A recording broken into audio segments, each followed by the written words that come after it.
Doctor साहब से हम बात करते करते रिकॉर्डिंग ऑन करना ही भूल गए थे। अभी कर दिया है। नहीं, चलिए अच्छा है अभी। मतलब कंटेंट का जितना रिकॉर्डिंग हो वो ज्यादा अच्छा है हाँ वो तो होना। है।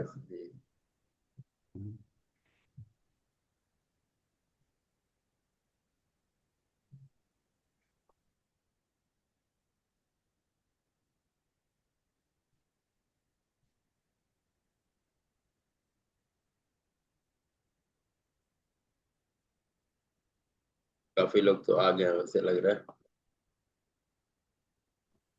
Good evening sir. तो क्या हाल है मनन भाई? ठीक है सर, एकदम बढ़िया एकदम बढ़िया। और पापा कहाँ है? गुड इवनिंग हो रहे सर। ललित जी। पापा सर मुंबई गए हुए हैं। अच्छा अच्छा अच्छा अच्छा, good okay. Evening. Good evening Manan, कैसे हो? एकदम बढ़िया सर, एकदम बढ़िया। हाँ, उस दिन हमने तुम लोगों को देखा तो हमने सोचा कि हम भी ज्वाइन कर लेते हैं, कुछ नया सीखने को ही मिलेगा। बिल्कुल अरे सर, डॉक्टर साहब, बिल्कुल बिल्कुल। डॉक्टर साहब का हम जो एक्सपीरियंस है वो हम लोग यूज करेंगे यहाँ बच्चों को पढ़ाने में। बिल्कुल बिल्कुल सर। जी। गुड नहीं, इवनिंग उसके लिए सर। तो हम हमेशा तैयार हैं। गुड इवनिंग हरि प्रताप जी, कैसे हैं? बस बढ़िया सर, आप बताएं कैसे हैं सर। बस बढ़िया, first class.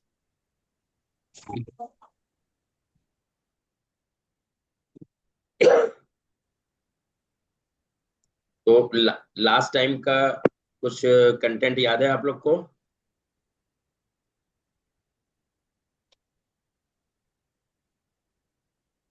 Hello. Hello. Last time का कंटेंट याद है कुछ? हम लोगों ने जो हल्का सा किया था,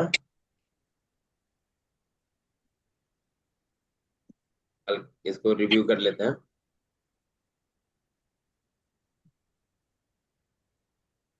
ये हम लोगों ने एक तो ग्लॉस वैल्यू के हिसाब से कैसे फिनिश होती है वो, हाय हम्पी। इसको डिफाइन किया था।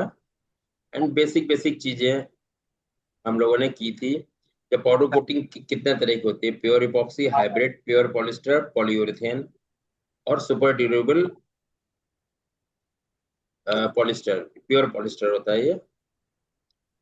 इसके लिए क्या क्या चीज चाहिए? आज हम लोग स्टार्ट करेंगे रॉ मटेरियल से, रेजिन पोर्शन में।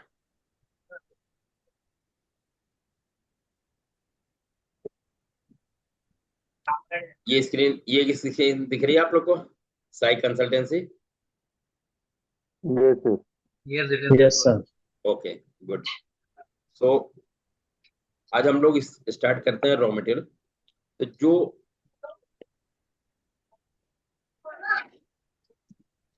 रॉ मटेरियल यूज्ड होते हैं वो बेसिकली, अभी यहाँ पर हम नाम नहीं लिखेंगे, केवल रेजिन हो गया। रेजिन, देन उसका क्यूरिंग एजेंट। इसी तरह से आगे वन बाय वन डिटेल में हम लोग बात करेंगे। Then additive. जब एडिटिव आएंगे तो एडिटिव को भी डिफरेंट डिफरेंट डिफरेंट जितने भी एडिटिव हैं सारे कंसिडर करेंगे। Then pigment. लास्ट टाइम मैं टोल्ड यू कि पिगमेंट दो तरह के होते हैं: inorganic, organic. Then dyes. Then extender. Extender को हम लोग फिलर भी बोलते हैं। ये दो तरह के होते हैं, आगे हम बताएंगे, जैसे नेचुरल और सिंथेटिक। तो आज हम लोग स्टार्ट करेंगे रेजिन से। रेजिन में इपॉक्सी रेजिन। इपॉक्सी रेजिन का हम कैसे मैन्युफैक्चर होता है वो नहीं बताएंगे, क्योंकि वो बहुत लंबा प्रोसेस हो जाएगा। बट हम लोग क्या बात करेंगे, जो इपॉक्सी रेजिन यहाँ पर यूज होता है, that is a synthetic process of bisphenol A. Bisphenol A plus एपिक्लोरहाइड्रिन।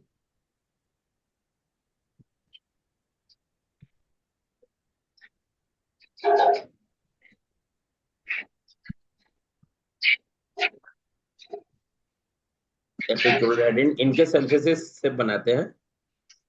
इसलिए कभी कभी कुछ कस्टमर आप लोगों को बोलते होंगे हमको बिस्फेनॉल ए फ्री वाला पाउडर दीजिए। तो आप जब भी कस्टमर ये मांगेगा बिस्फेनॉल ए फ्री वाला पाउडर, तो आप समझ जाइए इपॉक्सी वाला कोई भी पाउडर नहीं देना है उसको। जी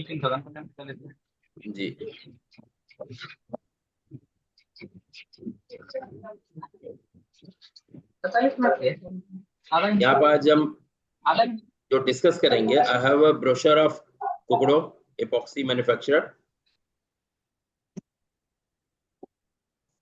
तो मींस कैटलॉग किस तरह से रीड किया जाता है वो हम आपको बताएंगे, और अपना प्रोडक्ट कैसे चूज करना आपको, that I will show you.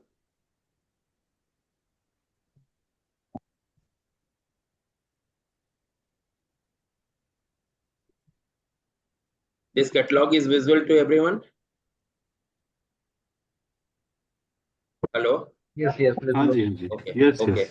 Okay. Actually last time थोड़ा सा शेयरिंग पॉज हो गया था और वो हमको पता ही नहीं चला। So there are so many company जो कि इपॉक्सी रेजिन बनाते हैं, जिसमें इंडिया में है अतुल लिमिटेड।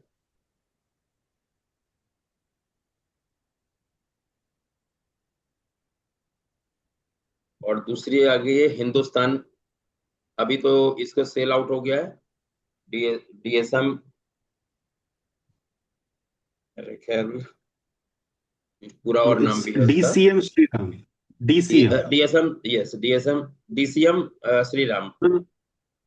हाँ, तो डीसीएम श्रीराम स्पेशलिटी करके इसका नाम चेंज कर दिया जी उन्होंने। अभी उन्होंने टेक ओवर कर लिया है हिंदुस्तान रेजिन को। और देन बिरला, जो कि ग्रासिम, ज्यादातर बिरला के नाम से बोलते हैं, but the company name is Grasim limited. तो अतुल का जो प्रोडक्ट है दैट इज लेपॉक्स P62। हिंदुस्तान का एग्जैक्ट प्रोडक्ट नेम नहीं पता है। गौरव साहब आपको पता है इनका जो प्रोडक्ट नेम था पाउडर कोटिंग के लिए? डॉक्टर गौरव।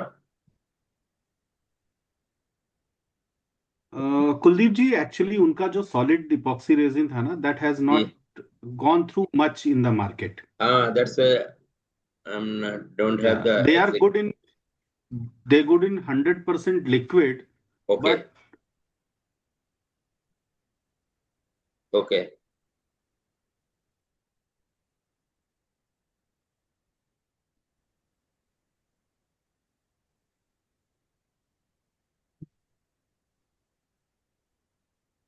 तो थोड़ी सी इसकी हिस्ट्री बता देते हैं। The first company who sold the epoxy resin in India was Ciba Geigy, and later on they started a joint venture with Atul Limited at Valsad, Gujarat.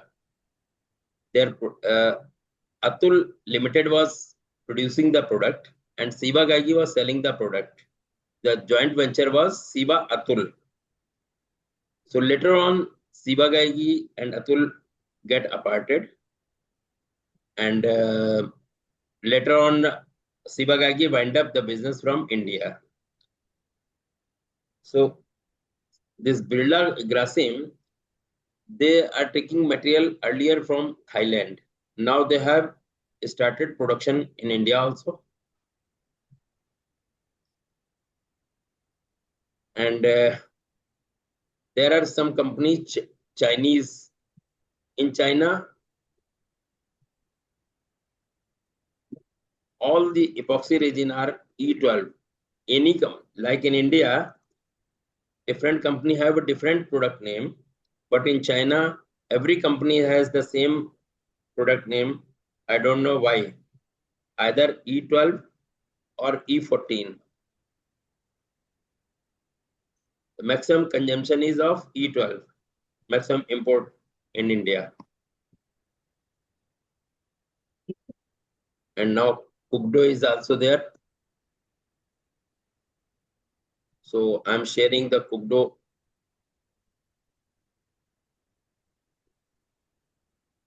So if you want to choose the product,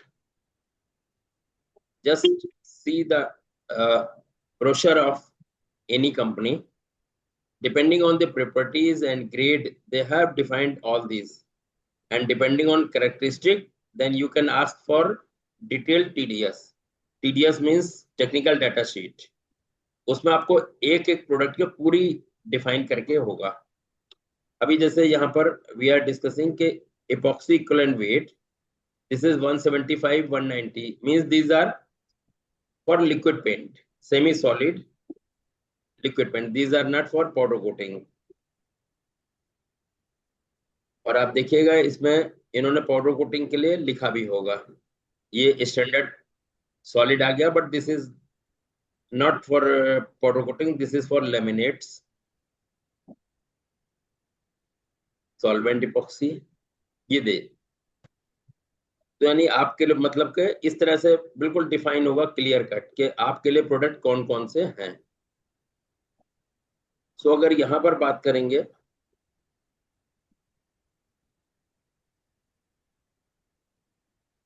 epoxy equivalent weight,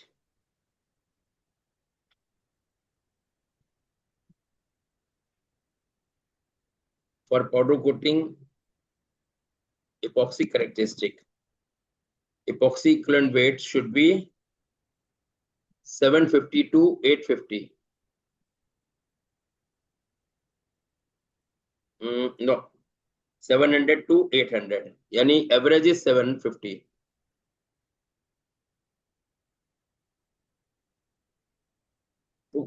उसी तरह का product जैसे ये है आपका KD 213, इस product को लेंगे.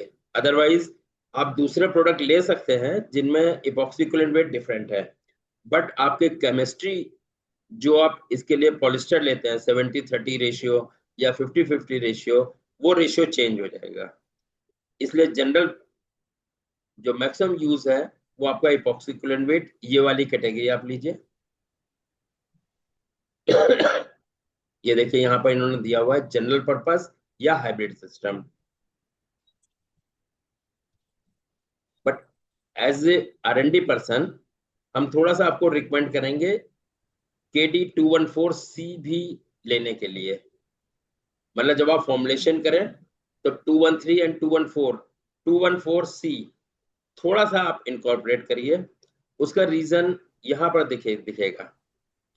जो सॉफ्टनिंग पॉइंट है ये 88 to 98 है, और 214C में सॉफ्टनिंग पॉइंट 95 to 105 है. अगर आपने यहाँ पर 10% भी इनकॉर्पोरेट कर दिया, ठीक है, तो हो सकता है कि एसिड वैल्यू के हिसाब से पॉलिस्टर 70-30 ना बने, वो आपको कैलकुलेट करना पड़ेगा. बट क्योंकि जो समर में लम्स बनता है वो this is due to softening point. As temperature goes high due to this softening point. हम लोग पॉलिस्टर पे बहुत आर्गुमेंट करते रहते हैं कि पॉलिस्टर का TG लो है, but this softening point of epoxy is also very important. So जैसे आपने ये दोनों को कॉम्बिनेशन में लिया, बहुत मैक्सिमम क्वांटिटी ये नहीं लेनी है, बिकॉज अगर आप मैक्सिमम ये लेंगे तो शायद थोड़ी सी ऑरेंज पील वगैरह आ जाएगी. तो बैलेंस में लेना है. वो फॉर्मुलेशन के टाइम में हम आपको आई विल शो यू कि हाउ टू कैलकुलेट. सेम इसी तरह ये देखिए, ये सारे इपॉक्सी आप ले सकते हैं, बट क्योंकि कुकड़ों के सारे इंपोर्टेड हैं तो you can get only material that is available with the company or with the dealer. You cannot get all the product. ये देखिए this product. अच्छा, epoxy is of 2-3 type.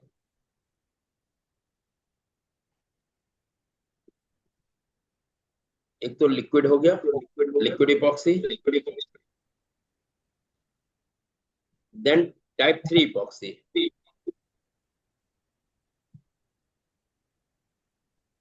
ये जो हमने आपको बताया 700 to 800, this is type 3 epoxy है. And there is another epoxy echo हो रहा है सर किसी का बीच में, please mute your mic, please mute your mic. Type 4 जिसमें epoxy equivalent weight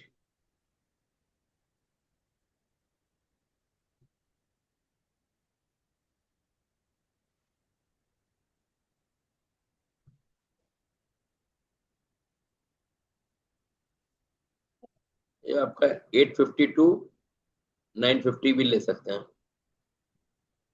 but when you use this type 4 epoxy, the reaction of epoxy and polyester will not be 70-30, different आएगा। That's why I will not recommend कि आप बगैर किसी technical आदमी के consideration के आप टाइप 4 इपॉक्सी यूज करें।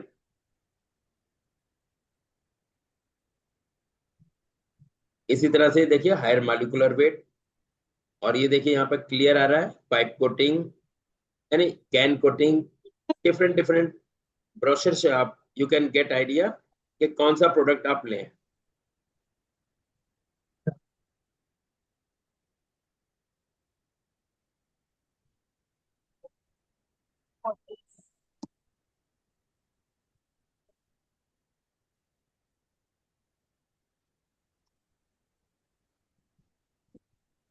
ये एक सॉफ्टनिंग पॉइंट,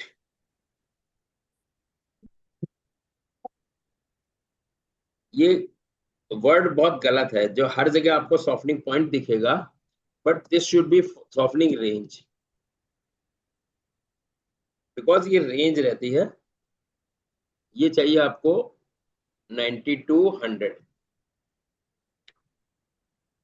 और एपॉक्सी इक्विवेलेंट वेट ये तो टाइट्रेशन मेथड से आप करेंगे टेस्टिंग, ये लेंथी प्रोसेस है।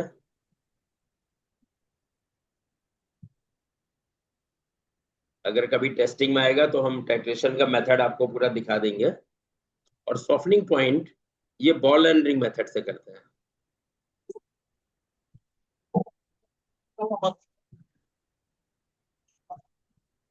ये भी टेस्टिंग में आपको दिखाएंगे बॉल एंड रिंग मेथड से। तो जब भी आप किसी कंपनी का भी इपॉक्सी यूज करने जा रहे हैं तो उनको बोलिए हमको टीडीएस चाहिए,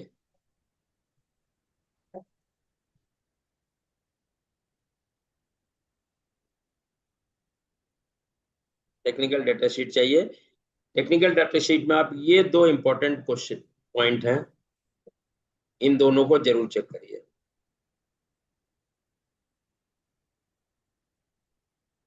epoxy coolant weight and softening range।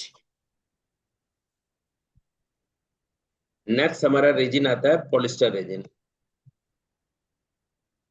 ये थोड़ा टिपिकल रेजिन है, epoxy तो बड़ा इजी था, इसीलिए हम इसमें थोड़ा सा टाइम देंगे आपको।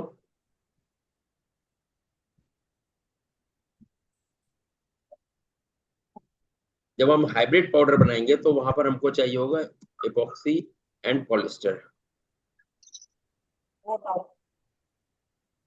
सर एक क्वेश्चन था। आप बताइए। सर जैसे एपॉक्सी का अगर सॉफ्टनिंग पॉइंट हाई है या मतलब हाई है या लो है, तो जी, इससे क्या फर्क आएगा सर? अ, आपने या तो लेट ज्वाइन किया या ध्यान नहीं दिया। इससे जब हाँ। समर में जो लम्स बनता है पाउडर का, अच्छा, सिर्फ वो उसी पे फर्क पड़ेगा। या ओके। लम्स बनेगा। अगर आपने ध्यान ओके। दिया हो तो when you produce the powder coating, जी। तो हमारा जो लम्स है जी। ये ग्लॉसी बढ़िया में, सही। ग्लॉसी में मिनिमम बनेगा, ठीक है, मिनिमम बनेगा या सॉफ्ट बनेगा।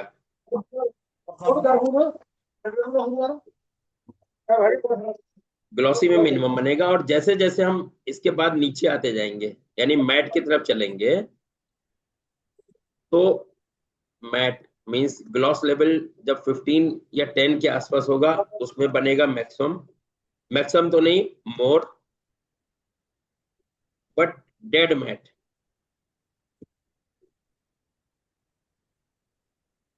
डेड मैट फिनिश जब बनाएंगे तो यहाँ पे मैक्सिमम बनेगा।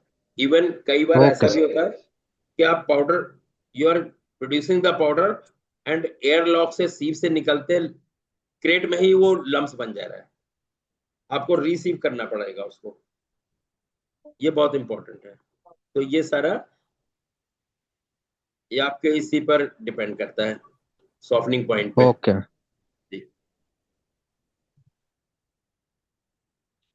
सो इपॉक्सी पॉलिस्टर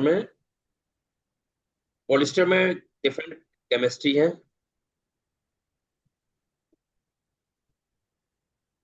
अभी तो इंडिया में जो बड़ी बड़ी कंपनियां हैं केवल वही यूज कर रही हैं, छोटे लोग तो भूल ही गए इस केमिस्ट्री को। ग्लॉसी फिनिश में 50-50 पॉलिस्टर यूज होता था पहले, एंड स्टार्टिंग से ही 50-50 था, but due to cost cutting 70-30 आया, और अभी तो 70-30 पर ग्लॉसी भी बन रहा है। Otherwise 70-30 polyester was produced for matte finish, क्योंकि वहां पर हार्डनर की कॉस्ट ज्यादा होती थी।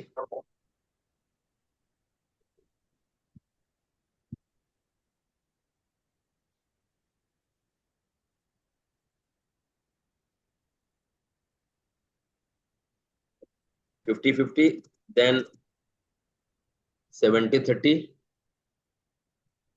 देन 60-40।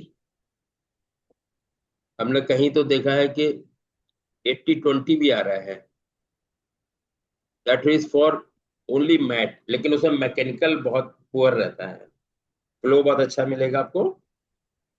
सो 50-50 में क्या है केमिस्ट्री में, the epoxy and polyester resin, जो भी आप टोटल अमाउंट ले रहे हैं, सपोज 60% अगर ले रहे हैं तो 30 kg इन 100 kg बैच, 30 kg epoxy है एंड 30 kg पॉलिस्टर है। But in 70-30 the polyester is 70% and epoxy is 30%. Here 60% polyester, 40% epoxy, and here 80% polyester and 20% epoxy. नहीं नहीं, नहीं, 20 तो ग्लॉसी में तो कोई, ग्लॉसी में there is no requirement for hardener, but matte hardener is used on free epoxy.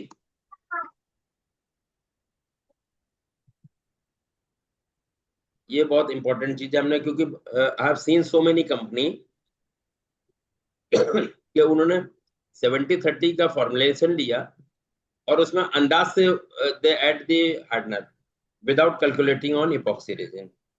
So this is not the ratio. Suppose आपको करना क्या है, अगर आप you are going to make matt, so epoxy, I am not writing the full formulation, 30 disturbance हो रहा है। Sorry भाई तो उसको ओनली एक बार खुद कर ले, काफी बहुत हो गया। so in 10 minutes my meeting will be over, I get the warning. So यहाँ पर then balance, this is an indication only, balance will be hardener, and in epoxy yani hybrid system the curing agent is hardener also, there is no matting agent to be added, the curing agent is hardener as well as matting agent.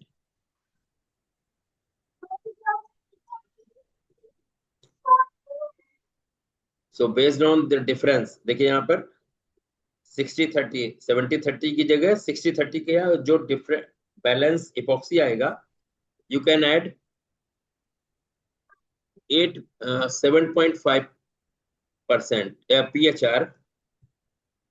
PHR is per 100 resin portion. Resin means epoxy resin. To 8 PHR. अगर ये हमारा session बीच में break हो जाता है तो कोई बात नहीं, नेक्स्ट नेक्स्ट संडे को हम लोग कंटिन्यू करेंगे, या आपको मैसेज डाल देंगे, क्योंकि 1-2 मिनट में शायद ब्रेक हो जाएगा ये। सो दिस इज, ये समझिए, दिस इज पर 100 resin part.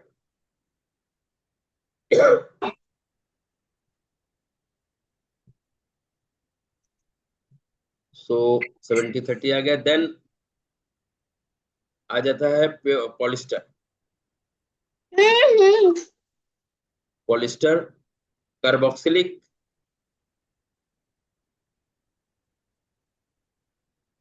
with TGIC. This is hardener. This is for outdoor. And इसको हम लोग प्योर पॉलिस्टर या पीपी पाउडर बोलते हैं। एंड इसी तरह दूसरे कैटेगरी है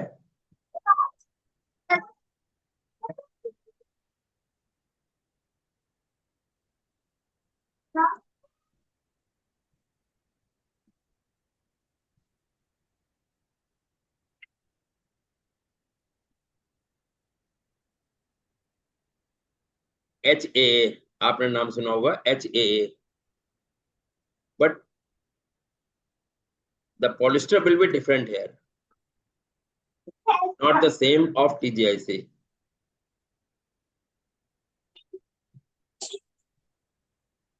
This I will show when I will use the brochure of polyester, then I will show you how to get the polyester resin. Then another category is polyurethane. Polyester, this is hydroxyl polyester क्या कर रहा है लक्ष्य भैया? plus, क्या कर रहा है? क्या कर रहा हूँ ये? please unmute because only 5 minutes are there. इसको कुछ नहीं मिलेगा, कुछ भी नहीं, ये नुकसान करता है, इसको कुछ नहीं मिलेगा। So this polyester, hydroxyl polyester and blocked isocyanate, this will make polyurethane.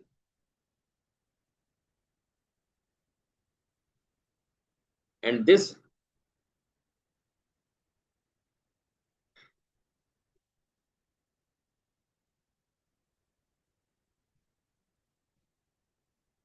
blocked isocyanate is caprolactam.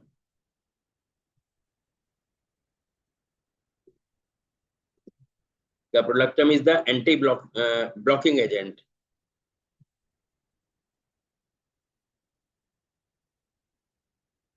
Blocking agent which gets deblock at 180 degrees centigrade. So during the manufacturing of powder, during application of the powder, the raw material remain blocked, but during curing, this gets unblocking and reacted with the hydroxyl polyester to make polyurethane film. आज यहीं रखते हैं, कुछ question है तो आप लोग का बताइए, अभी 4 मिनट है अपने पास।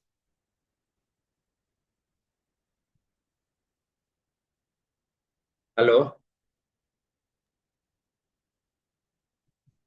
सर, हेलो जी। सर, ये जो बॉलिंग होता है ग्लॉसी में, छोटा छोटा पाउडर बनने के बाद वो ग्लॉसी रहता है सर। नहीं समझा नहीं हम आपकी बात, फिर से बोलिए, रिपीट करिए क्वेश्चन।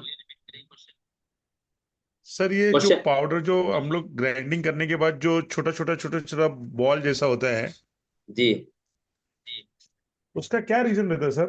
ये ग्राइंडिंग तो हम लोग बराबर मैक्सिमम करते हैं। आपको जब टेम्परेचर हायर रहेगा तभी पता चलेगा। नहीं, पूरा ठंडा रहता है एक्चुअली। कितना परसेंटेज एपोक्सी पॉलिस्टर करना चाहिए सर? नहीं वो तो देखिए 55% तो हम लोग करते ही है सर। ओके, देखिए जितना आप हायर रेंज पे जाएंगे रेजिन के, तो लम्स फॉर्मेशन थोड़ा सा कम बनेगा। लेकिन जैसे जैसे आप लोअर एंड पे जाएंगे यानी रेजिन कंटेंट कम करेंगे, उसमें आपको लम्स फॉर्मेशन ज्यादा बनेगा, बिकॉज जो ओके फिलर लोडिंग बढ़ता जाएगा। ओके। जी अच्छा, इसका कारण, मेन कारण यही रहता है सर एपोक्सी का, इसका सर, नहीं, हमारा बात ये था कि लम्स होने का, लम्स। हाइब्रिड में इपॉक्सी है, जी। बट अगर हम पीपी में जाएंगे तो वहां पर पॉलिस्टर भी आएगा, उसका भी ग्लास ट्रांजिशन टेम्परेचर इंपॉर्टेंट है। ओके जी, दोनों इंपॉर्टेंट है। जब हम पॉलिस्टर का भी ग्लास ट्रांजिशन यानी टीजी देखेंगे और इपॉक्सी का सॉफ्टनिंग पॉइंट भी देखेंगे। अगर हम बहुत लोअर इपॉक्सी सॉफ्टनिंग पॉइंट वाला ले लिया तो भी वो लम्स बनाएगा। पर सर हम लोग, पर मैं तो एपोक्सी अच्छा कंपनी का YD903 लेता हूँ, नहीं जी तो ये अपना अतुल का P62। जी पर परसेंटेज हमारा कुछ 50, 51, 52 रहता है एपोक्सी पॉलिस्टर का दोनों। यानी आप मैट में भी मैट की बात कर रहे हैं, ठीक है ग्लॉसी सर, का? ग्लोसी ग्लोसी की बात कर रहा हूँ मैं। ग्लॉसी ग्लोसी तो में भी 50 लम्स होता है और मैट में भी सर। 50-51 ग्लॉसी के लिए is a minimum requirement. For glossy, just to avoid lumps, you should go for 55 minimum। Okay, जी 55। जी। ठीक है ठीक है सर, और मैं इससे आपको शेयर करूंगा मेरा फॉर्मूला सर, आप आपको बाद में, करिएगा। और आपको एक बहुत ही पर्सनली छोटा शेयर। सा टिप हम देते हैं लास्ट टाइम में, कि जैसे आपका पूरा फॉर्मूला आपने बना दिया, अगर वो हाइब्रिड सिस्टम है तो आपका 30-40 किलो का बैच है, तो उसमें एक 100 ग्राम इपॉक्सी एक्सेस डाल दीजिए, okay so that will save some portion of lumps, क्योंकि वो उसको रिएक्शन को थोड़ा स्लो करेगा। Okay okay. क्योंकि आपने 70-30 के हिसाब से प्लस हार्डनर लिया, जी सर। जब सर आप थोड़ा ग्लोसी सा में हार्डनर तो इपॉक्सी, सर ग्लोसी में तो हार्डनर डालते ही नहीं हम लोग तो। हाँ ग्लॉसी में तो नहीं रहेगा, तो वहां पर फिर क्योंकि पॉलिस्टर का डोज ज्यादा है, so you should see the TG, that is also important. अच्छा, TGS। जी, okay okay. I think this is per going to TG sir over. कैसा अपन, जी, ओके ओके। नहीं टीजी आप अपने आप नहीं निकाल पाएंगे। दिस इज अ जी sir. Very technical instrument, DSC, differential scanning calorimetry, DSC से निकाला जाता है, and that is automatic system. आप उसमें सैंपल या ब्लैंक रखेंगे और एक में सैंपल रखेंगे, और दोनों को डिफरेंस करके वो कंप्यूटराइज सिस्टम पूरा टीजी निकाल के ग्राफ दे देगा आपको। जैसे हार्ट का ECG निकलता है, उस तरह से पूरा जी जी जी ग्राफिकल रिप्रेजेंटेशन दे देगा, और उससे आप निकालेंगे। ऐसा कोई मेथड ओके नहीं है ओके। टीजी निकालने का। जी जी जी। ठीक ठीक ठीक है सर, ठीक। एक एक चीज और इम्पोर्टेंट है, आप ऐसा कर सकते हैं, इपॉक्सी और पॉलिस्टर को